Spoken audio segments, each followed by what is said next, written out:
উৎসবমুখর পরিবেশে অনুষ্ঠিত হয়েছে স্যাটেলাইট টেলিভিশন চ্যানেল এস এর প্রতিনিধি কর্মশালা। রাজধানীর সেগুনবাগিচায় প্রতিষ্ঠানটির প্রধান কার্যালয়ে দ্বিতীয় ধাপের এই কর্মশালায় অংশ নেন 242 জন জেলা ও উপজেলা প্রতিনিধি।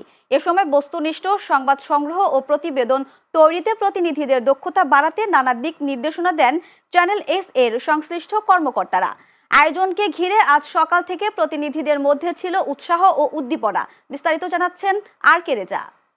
শুধু আপনার ভিডিওটা দেখলেই যেন বুঝে এইখানে এই সংবাদটা কিসের সংবাদ।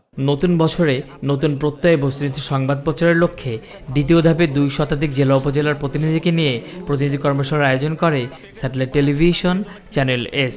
এ সময় কর্মশালার শুরুতেই সদ্য প্রয়াত সিনিয়র রিপোর্টার তরিক শিবলির বিধি হত্যার মাগফিরাত কামনায় 1 মিনিট নীরবতা পালন করা হয়। কর্মশালায় নিরপেক্ষ অর্থবহ বস্তুনিষ্ঠ সংবাদ সংগ্রহের কৌশল তুলে ধরেন চ্যানেল এসের বার্তা বিভাগের কর্মকর্তারা। এ সময় মাঠ পর্যায়ে রিপোর্টিংয়ের পেশাদারিত্ব বজায় রাখার বিষয়ে দেয়া হয় গুরুত্বপূর্ণ দিক নির্দেশনা।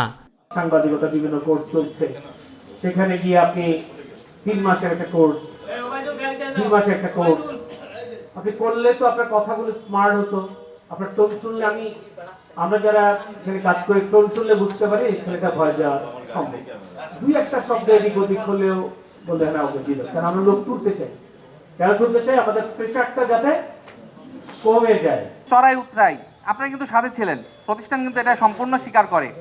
আর চ্যানেল এস কিন্তু একটা আদর্শের নাম, শুধু প্রতিষ্ঠান না, চ্যানেল এস কিন্তু একটা আদর্শের নাম, যেই আদর্শকে রক্ষা করব আমরাই, আপনারা। কাজ আপনাকে নিজের জায়গা তৈরি করে দেবে, প্রতিষ্ঠান শুধু ওই যে স্যাটেলাইটে উঠে দিবে আকাশে, ওইটা সম্প্রচার হবে, এর বাইরে কোনো কিছু প্রতিষ্ঠান করে দেয় না। কাজ আপনি সাংবাদিক, ওই যে বললাম আপনি জেনে শুনে এই ঝামেলাপূর্ণ পেশাটা নিয়েছেন, আপনি ঝামেলার সাথে ওভারকাম করে আসতে। এ সময় কর্মদক্ষতা বৃদ্ধিতে এমন উদ্যোগকে স্বাগত জানিয়ে চ্যানেল এস কর্তৃপক্ষের প্রতি কৃতজ্ঞতা প্রকাশ করেন প্রতিনিধিরা।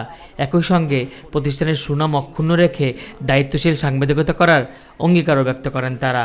আজকের যে কর্মশালা, এই কর্মশালা থেকে আসলে নতুন কিছু সংযোজন আমার অভিজ্ঞতায় যুক্ত হলো এবং এই চ্যানেল এসের মাধ্যমে, আজকের এই কর্মশালার মাধ্যমে আসলে চ্যানেল এসের সাংবাদিকতার একটি নতুন দিগন্ত উন্মোচিত হবে বলে মনে হয়। নিউজের যে ক্যাটাগরিগুলো, ওয়েব নিউজ বলেন, অন্যান্য যে নিউজগুলো আছে সেই বিষয়ে আমাদেরকে যেই দিক নির্দেশনা, যে ফরম্যাট দেওয়া হয়েছে, যদি আমরা ফলো করি তো ইনশাল্লাহ আমরা সামনের দিনগুলোতে খুব ভালো কিছু করতে পারবো। আমাদের ভিতরে যে গ্যাপটা ছিল, আজকের কর্মশালায় সেই গ্যাপটা পূরণ হয়েছে। আমরা কি ভিডিও দিলে আমাদের চ্যানেলটা আরও ভালো কিছু করতে পারবে, সেটা কিন্তু আজকে আমরা শিখতে পেরেছি। নির্বাচনী বিষয় নিয়ে অনেক আলোচনা হয়েছে, আসলে কিভাবে আমরা সামনে নির্বাচনের রিপোর্টগুলো করব, এছাড়াও নিউজ কিভাবে করতে হয়, কিভাবে প্যাকেজ করতে হয়, আসলে সর্ববিষয়ে আমরা এখানে একটা শিক্ষণীয় আমরা এখানে শিখেছি। ক্ষমতার চোখে আঙ্গুল দিয়ে কিন্তু প্রশ্ন করা আমাদের দায়িত্ব, আমরা ওভাবেই এগিয়ে যাব। আসন্ন ত্রয়োদশ জাতীয় সংসদ নির্বাচনকে সামনে রেখে চ্যানেল এসের বাংলাদেশের বিভিন্ন প্রান্তে ছড়িয়ে ছিটিয়ে থাকা সাংবাদিকদের অংশগ্রহণে চ্যানেল এস ভবনে আজকে যে প্রশিক্ষণ কর্মশালা হয়েছে, এটি নিঃসন্দেহে অনেক গুরুত্বপূর্ণ এবং আমরা অনেক কিছু শিখেছি। এই যে একটা সুন্দর অনুষ্ঠান হলো চ্যানেল এসের, সেই অনুষ্ঠানে আসলে অনেক কিছু শিখিয়েছে আমাদেরকে। যে কর্মশালা হয়েছে সেই কর্মশালায় আমরা স্যারদের অনেক বক্তব্য শুনেছি এবং এগুলো আমরা শ্রবণ করেছি এবং এগুলো মনের মধ্যে গেঁথে নিয়েছি। প্রশিক্ষণ শেষে প্রতিনিধিদের উদ্দেশ্যে বক্তব্য রাখেন চ্যানেল এসের ব্যবস্থাপনা পরিচালক Sujit Chakraborty, vice chairman Jamal H Panna, vice chairman Munar Hossain Moinul ও পরিচালক অ্যাডমিন আবু আল সিরাজি। চ্যানেল এসের সুনাম অক্ষুণ্ণ রেখে দায়িত্বশীল ও দক্ষতার সঙ্গে কাজ করে দেশে বিদেশে চ্যানেলটির ভাবমূর্তি তুলে ধরতে আহ্বান জানান কর্মকর্তারা। প্রায় 1.5 বছরের মধ্যে আমাদের যে অগ্রযাত্রা দেখতে পাচ্ছেন, সেটা আমি বলতে পারি নির্দ্বিধায় অন্য যে কোনো টেলিভিশনের চাইতে আমরা খুব দ্রুত গতিতে এগিয়ে যাচ্ছি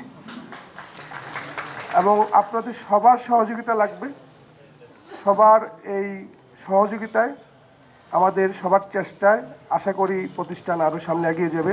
অমানসিক পরিশ্রম এই অঙ্গনে আমরা করি, এই অমানসিক পরিশ্রমটার সফলতা কি জানেন? আপনাদের চেহারা দেখলে আজকে আমরা অনেকেই খুব উৎফুল্ল, খুশি। কেন?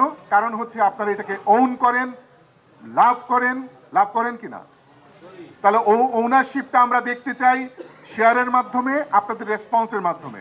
সবাই ভালো থাকুন, আবারও ভালোবাসা। সারা বাংলাদেশে ছড়াতে হবে আপনাদেরকে। সব দায়িত্ব শুধু আমাদের না, আপনাদেরও দায়িত্ব। আর যে এটা কালকে থেকে আমরা মনিটরিং করব। প্রতিষ্ঠানের ঊর্ধ্বে কেউ না, এটা মাথায় রাখবেন। যে যত আমি আজ এজ এমডি আমি যদি কাজ না করি আমার কার্ডটা কালকেই হবে না। আমি এমডি হিসাবে প্রতিষ্ঠানের ঊর্ধ্বে না, প্রতিষ্ঠান সবার ঊর্ধ্বে। প্রতিষ্ঠান একটা রুলসে চলে, রুলস অ্যাপ্লাই যখন করবে তখন ওই দেখা যাবে যে হিসিং চলে গেছে, এখান থেকে 3 জন বাদ পড়ে গেছে।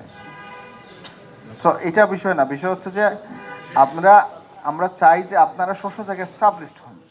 এ সময় চ্যানেল এসের সুনাম অক্ষুণ্ণ রেখে দেশ ও দেশের বাইরে বস্তুনিষ্ঠ সংবাদ পৌঁছে দেওয়ার লক্ষ্যেই এমন উদ্যোগ অব্যাহত থাকবে বলে জানান সংশ্লিষ্টরা। আমি নির্বাহী প্রধান হিসাবে অফিসের সমস্ত ডিরেক্টর বৃন্দ বা যারা আছেন সবাইকে ইনভাইট করে রাখলাম। R K Reza, channel S, news desk. করে দিচ্ছি যে ভাই আপনারা করেন, সুন্দরভাবে আয়োজন করেন, একটা সাকসেসফুল প্রোগ্রাম করেন, আপনাদের লোকালি আপনারা মূল্যায়িত হবেন।